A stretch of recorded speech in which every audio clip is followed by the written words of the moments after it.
Hello and welcome to yet another episode of The Wire. I am Ismat, reporter with The Wire. On the day of the Bhumi Pujan, the 5th of August, the foundation stone of the Ram temple in Ayodhya was laid down. The ceremony was attended by Prime Minister Narendra Modi, UP CM Yogi Adityanath, RSS Chief Mohan Bhagwat, and others. Across the nation, people burst crackers and lit diyas to mark the occasion. So did the people of Subhash Mohalla in northeast Delhi's North Gonda. However, as the day faded and night started to approach, the communal tensions in the area started increasing. At around 1 a.m. the night after the day of the Bhumi Pujan, saffron colored flags appeared outside the mosque in lane number 2 of Subhash Mohalla. According to the locals, communal slurs were also shouted and crackers were burst just outside the gate of the mosque. The northeast region of Delhi is already a communally sensitive area since the riots broke out in February, which killed more than 50 people. A few days later, on the 8th of August, 7 local Muslim women of the area decided to go to the Bhajanpura police station to file a complaint. Shannu alleged that their complaint was not taken. The complaint that they had written was torn by the police, and the women were misbehaved with, including that her 17-year-old daughter was sexually assaulted at the police station. This story was carried by the Caravan magazine on 10th of August. The authors of the story were Shahid Tantre and Prabhajit Singh. Since then, the two journalists had been frequenting the area and looking to follow up the story. However, on the 11th of August, the two journalists, along with a third journalist who chose not to reveal her identity, found themselves in a dangerous situation. At around 2:30 p.m. the same day, while they were following up the previous story that they had done, the three journalists found themselves surrounded by a violent mob who demanded that they delete all the footage on their camera. The reporters say that their work for the day was almost over and they were just shooting some B-rolls when the two men approached them and objected to their videography. The female reporter alleged sexual as well as physical assault, including an incident where a middle-aged man flashed his genitals at her. After talking to some of the Muslims in the area, the reporters then moved on to talk to the Hindus. After recording the interview of a Hindu woman, they were shooting B-rolls when they were approached by the two men.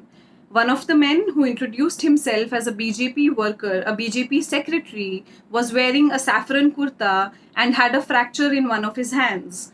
When the reporters asked him what he wanted, he said he objected to the videography and said that there was nothing wrong with placing saffron flags in the area. The reporters then offered to take the two men's interview in case they wanted their opinions to be part of the story. To which one of the men replied, मैं तुम जैसे तुच्चे पत्रकारों से बात नहीं करता, मैं उनको पीटता हूँ. I don't talk to lowly reporters like you, I only beat them up. Shahid Tantre, one of the reporters, claims to have this recorded on his phone as an audio file. The two men then went forward to lock the gates on either sides of the lane so that the reporters couldn't escape. However, the female reporter managed to somehow escape the scene and leave the area. The two reporters now started negotiating with the group, telling them that they would be more than happy to take their opinions in front of a camera. However, the same man again responded in the same exact way. मैं तुम जैसे तुच्चे पत्रकारों से बात नहीं करता, मैं उनको पीटता रहता हूँ. And in response, the others started kicking them and punching them in the stomach, on the shoulders, in the legs, etc. The man wearing a saffron kurta now started instigating women in the group to snatch away Shahid Tantre's camera. Shahid Tantre, who was wearing the camera with the help of a strap on his neck, alleges that one of the women tried to strangle him with the help of that very strap. Ultimately, the reporters found themselves in a situation where they had no choice but to remove all the footage from their camera. However, even after deleting all the footage from the camera, the crowd did not let them go. The crowd now demanded to see their ID cards. Prabhajit Singh, who was standing next to Tantre at this moment, started calling him by the name Sagar, a Hindu name to escape violence. However, the group was still adamant on checking Shahid's ID card. Upon seeing his ID card and realizing that he was Muslim, the crowd, according to the reporters, got even more angry and started shouting communal slurs such as Katua Musalman. The three reporters have now filed a complaint in the Bhajanpura police station, wherein the female journalist has filed a separate complaint in front of a colleague as well as a lawyer.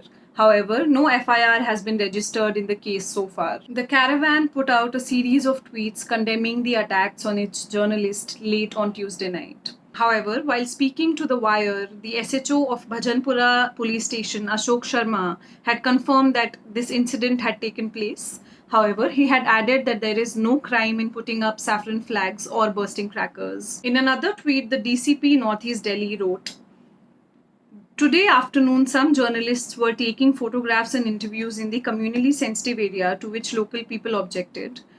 Police acted swiftly to pacify the situation, complaints filed by both sides and being inquired into." However, the reporters claim that the police was not able to pacify the crowds. Even after the police got there, the reporters were beaten up for 30 more minutes in front of the police. One of the reporters even alleges that the attempts of pacifying the crowd by the police were half-hearted. The Northeast Delhi DCP Ved Prakash Surya, in a tweet, wrote that the allegations of saffron flag on mosque on 5th August is false, mischievous and malicious with an intent to disturb peace in the area. There has been a trend of spreading misinformation to create distrust among communities.